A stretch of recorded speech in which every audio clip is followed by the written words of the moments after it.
Joining us today on L&D Today's Future of L&D Tech is Ayush Sharma, Deputy General Manager of Learning and Development at BSES, Delhi. With over 12 years of experience across industry giants like Honda Cars India, Capgemini, and DCM Shriram, Ayush has been at the forefront of driving talent transformation and learning innovation. An engineer turned HR leader, he brings a unique blend of technical insight and human-centered design to the evolving world of workplace learning. Today, we'll explore his journey and his vision for how AI, automation, and hyper-personalized learning will shape the next era of L&D. Ayush Sharma, welcome to the podcast. Ayush, thank you for sparing your time for this podcast today. Thank you so much. It's a pleasure to be here. Fantastic host, amazing setting. What else can I ask for? Thank you so much. It's again a pleasure. Absolutely. Thank you. Now, Ayush, you've seen the L&D function evolve across industries, right? From manufacturing to IT to public utilities. How would you describe this evolution? And what's changed the most in how organizations view learning today? Well, I think it's a great question. And to begin with, I would like to mention that when I started my career and when I used to look up to people, of course, who were giants, of the industry back then, I could perhaps see a pattern that a lot of them, they used to walk up to the business leaders, ask them, that what sort of training or learning interventions should be done for their teams or verticals.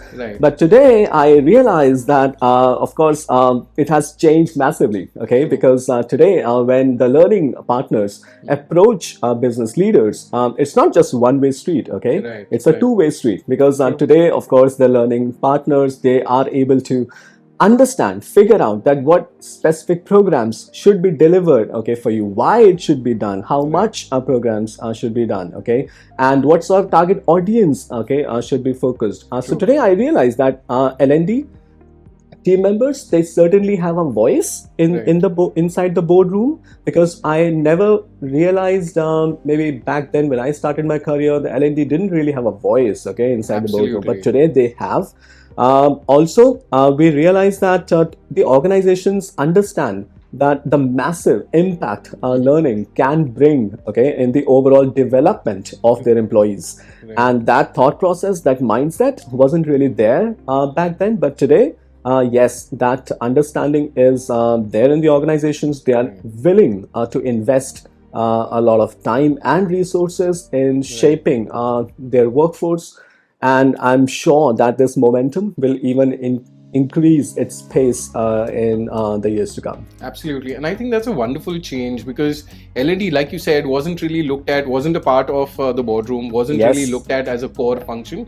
But now that L&D has started showing results of having business impacts, it has really evolved. Oh, yes, absolutely. But at the same time, I would say that L&D definitely has reached a point where, yes, they are able to make a difference and they are able to improve the bottom line of the organization. But again, a lot of organizations, a lot of teams, they still work in a bit of an unstructured manner.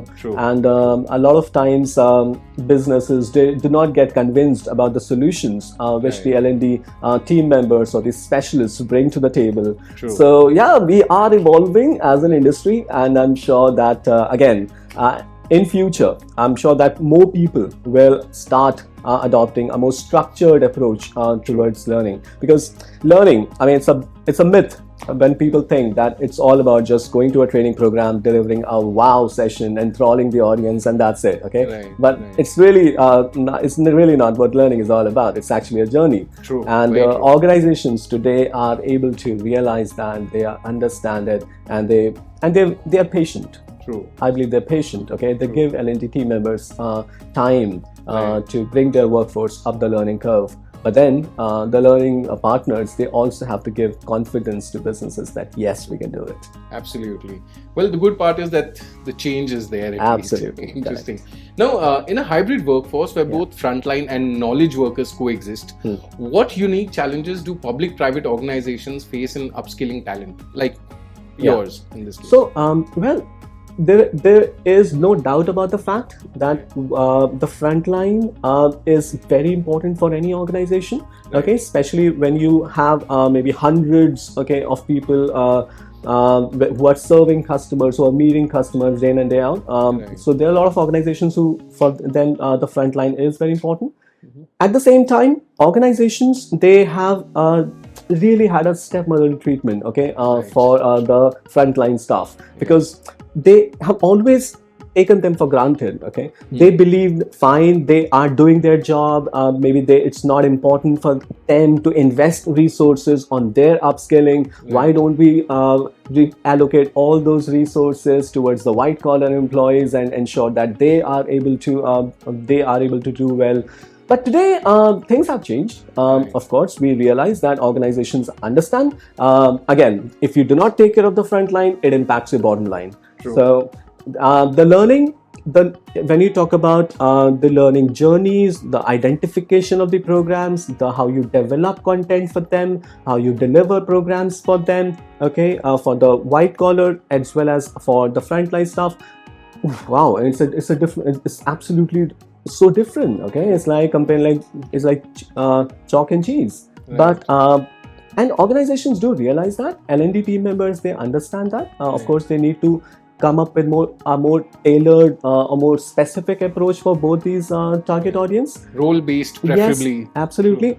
But at the same time, Roshan, what I've seen is that the L&D teams have shrunk in organizations over the years. Right. Because we have very small teams in a lot of organizations, and the L&D team member is expected to wear multiple hats, and he's supposed to be a jack of all trades. Right. And there's work, there are projects which keep coming from left, right, and center, and that person gets overwhelmed. So despite that intent of, yes, he wants to deliver a tailor-made program, Right.